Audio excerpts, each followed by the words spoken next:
but Canadian sport is not resonating in the United States right now. How do I know this? Because a WNBA game had roughly the same amount of viewers as the average viewership for the Stanley Cup Final. That is shocking. You need the real stars that are on Caitlin Clark's level, and there are some in the league, to rise and quite frankly, the NHL hasn't been able to carry over what was the buzz of the Four Nations face-off and turn that into real buzz about the Stanley Cup Final. And I can't tell if America has a problem with hockey or hockey has an America problem. Okay. I don't know if this is about the divide between America and Canada recently also, but Canadian sport is not resonating in the United States right now. How do I know this? Because a WNBA game had roughly the same amount of viewers as the average viewership for the Stanley Cup Final. That is shocking. And I understand the Caitlin Clark effect as well as anyone. But the fact that we are talking about similar viewership, just over 2.2 million viewers, between the Stanley Cup Final and a WNBA game is an awful sign for hockey in the United States. Hutton, I thought we turned a corner for the good of hockey viewership and interest with the Four Nations face-off. We have not, at least in the States. Okay, we would say this for any sport that was competing against the broadcast channels. This is on TNT and True TV for the hockey game. And it's ESPN ABC for the NN Fever. That being said, the game for we could look at the numbers. You have the Stanley Cup Final where the numbers peaked whenever they showed Taylor Swift on the screen. By the way, that happened in the NFL too. The numbers peaked when they showed Taylor Swift, and then when they tied the game late, when Edmonton was able to do that in Game 4. Now, look at the actual graph. I think this is cool, where you can actually see the moments here, minute by minute, and where things peak.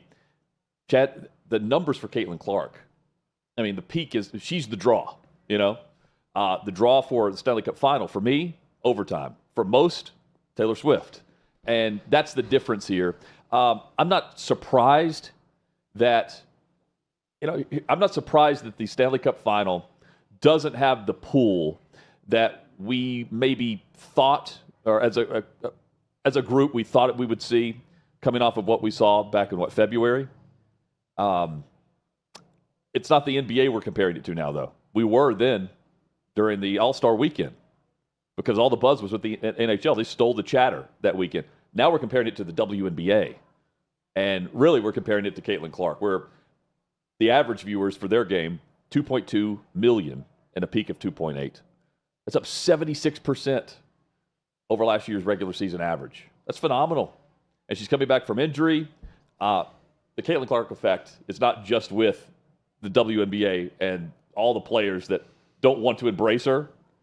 I mean, it's across the board with one of the top four sports in America. The NHL. And the WNBA is completely blowing their chance right now, right? They've got this opportunity to grow their entire league and brands around the league, whether that be with teams or individuals on top of Caitlin Clark. And I feel like they're truly blowing it. And we saw it with the ratings when she was out. Oh, yeah. I mean, they were drastically cut down when she's not playing. I don't know if they can screw this up, though. They just have to show her on the court. The only way they can screw it up is she gets hurt, and then it's out of their control. They can, do whatever they're doing and, launch investigations for other organizations for, different things that are claimed and not do it on her behalf. It doesn't matter because people are still tuned in to watch her win. And that's what she does. I think right now that she has the second best odds to win MVP. She finished fourth last year. And she'll be in the running this year. That will be the story going down the stretch of the season. She just stays healthy. It's like the... it's unbelievable. I think this is probably a little bit unpopular, but I have thought about the possibility, Hutton, that maybe, just maybe, what the WNBA needs is for all of their players, and Angel Reese included, to continue behaving this way. Yeah. Like petulant children that are jealous of Caitlin Clark, and they can call it white privilege or call it whatever they want. But I do think, I just got done talking about an NBA problem being a lack of heels, a lack of bad guys, villains that everybody roots against. There's a lot of people right now that root for Caitlin Clark and against everybody else in the WNBA. Regardless of what team you are, regardless of what race, if you've said anything remotely negative about Caitlin Clark or you stand with the WNBA and different stances they've taken, then they are for Caitlin Clark and against everyone else. And I don't know that that's the worst thing for viewership. See, when you think about ratings in the league, especially when she plays. It's like I said, whenever Angel Reese decided to get up and go after her after the hard foul, it's the best thing that could have happened, because if she doesn't, it's kind of like a handshake and the feud's over kind of thing. Kumbaya. I don't think it's as much Caitlin Clark fans hating the rest of the league.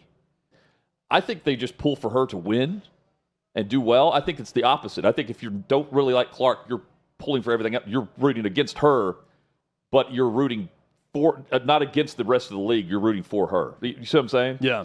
Because it's not like they're not tuned in to see the rest of this league. I mean, I certainly don't watch it. I watch the highlights when it gets going on social media for Caitlin. And then you tune in. But it's clear people make this appointment viewing. Yeah. And and to your point, the Stanley Cup Final is not. It's just amazing that 10 years ago, 15 years ago, 30 years ago when the WNBA started, if I would have told you that at any point in time, a WNBA game would have better ratings than a Stanley Cup Final, not just one game or one moment, but we're talking about, and I say better, it's right around the same, give or take 150,000 viewers with both of these. The fact that a WNBA regular season game is in the ballpark of the American national average of viewership for a Stanley Cup Final throughout is astounding. To imagine that this is the world we're living in right now. Now consider, it's how they capitalize on this as a league, the W, Chad. They need a player to come into the league with the same type of buzz and be on her level with the fanfare and everything else, and then you have the true rivalry. Because until then, I mean, there's no one on her level that's pulling this type of energy and discussion numbers. I mean, let's go back. Here's the thing: she has the same type of pull to me as what Taylor Swift does. Go back to the previous when you see it peak. The social media aspect of this is, I'm fascinated by it. How quickly people can turn on and know exactly where TNT is. You see what I'm saying? Yeah. To see the peak when Taylor Swift is on the TV. And also, they have to get to it right after. Yeah, I feel like they're like looking at social media. It's like, oh, there's Taylor Swift at the game. So 30 seconds later, they catch it. Yeah. After maybe they go back and show Taylor again. I guess. I mean, why wouldn't in that moment? I don't know why you go away from it. Yeah. And that's the thing. Like, so 7.1 million unique viewers tuned in, but the average 2.2.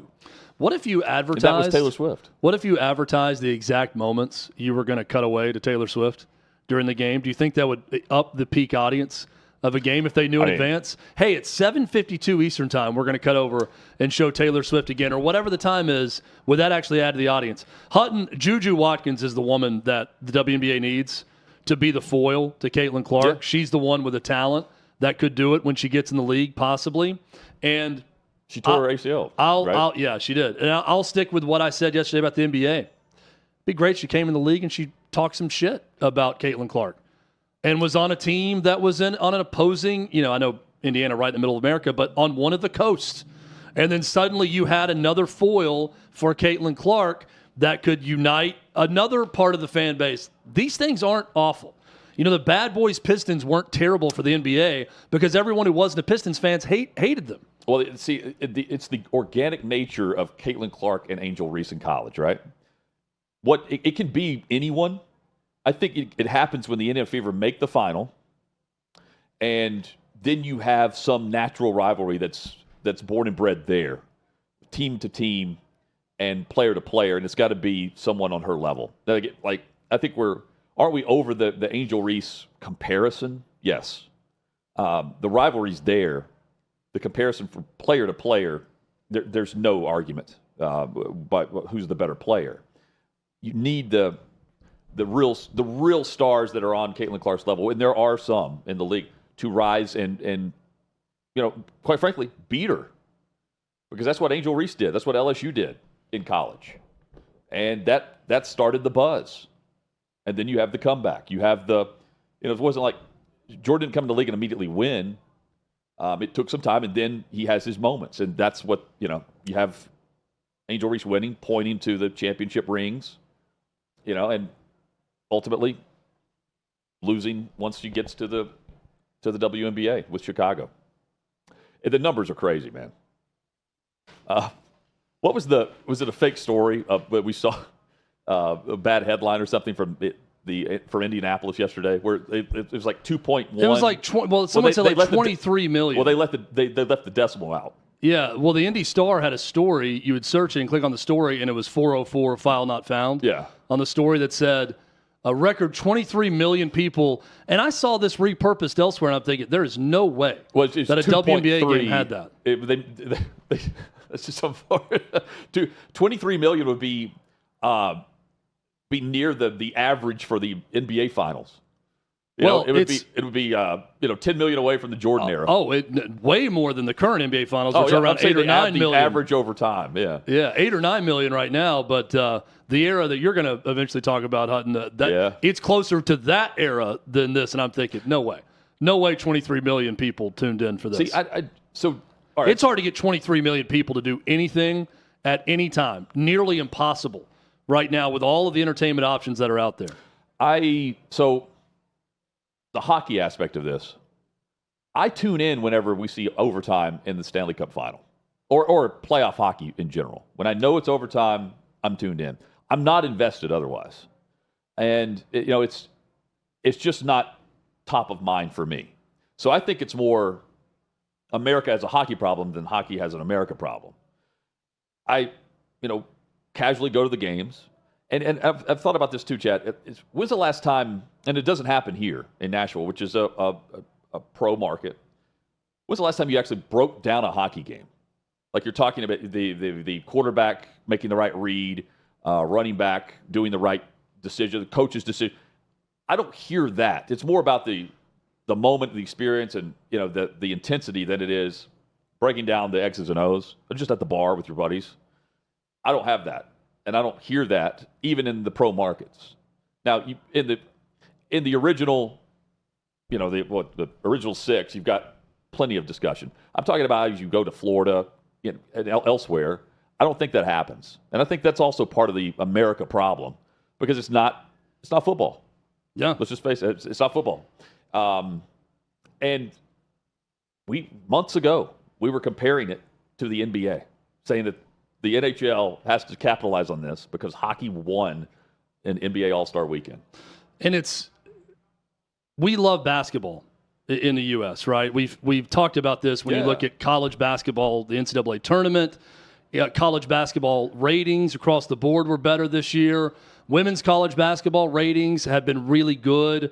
We like basketball. We like basketball so much that even when most everyone bitches about the NBA product, it still gets 9.8 million viewers, which is about 4 times better than the best viewership for a Stanley Cup final game in this same year.